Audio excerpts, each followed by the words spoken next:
তো এই মুহূর্তে আমি এখন আছি বোলপুর রতনকুটি গেস্ট হাউসে। তো গেস্ট হাউস থেকে আমাদের কাছে একটা সকালে কল আসে যে ওনাদের এসিটা ক্যাবিনেটের গা বের টপাক টপাক করে জল গড়াতে থাকে।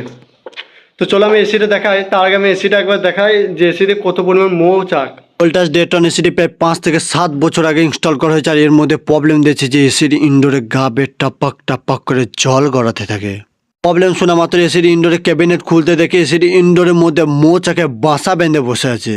এসির ড্রেন লাইনটা পুরো ব্লক করে রেখে দেয় এবং এসির ইনডোরের ড্রেনের জল সব সামনে দিয়ে পড়তে শুরু করে। আমরা মৌচাকটি পরিষ্কার করে এসির ড্রেন পাইপটা ক্লিয়ার করতে শুরু করি। সব খাঁটি মধু, এগুলো পুরো একবার খাঁটি মধু বের হচ্ছে। এই যে মৌচাকে গাবে, এই যে মৌচাক আর এই যে খাঁটি মধু, এই যে এগুলো এটা এটা পুরো খাঁটি মধু। তো এসিটা জল পড়া কেস তো মরলো না, কারণ এসির তলাতে পুরো মৌচাকে ভর্তি, পুরো কভারটা পুরো এবার ব্লক করে দিয়েছে মৌচাকে। তো আমরা বলে গেলাম যে পাম্প ডাউন সার্ভিস করতে হবে, মাস্টার সার্ভিস যেটা বলে। তো আগামীকাল আমরা পাম্প ডাউন সার্ভিস বা মাস্টার সার্ভিস করবো।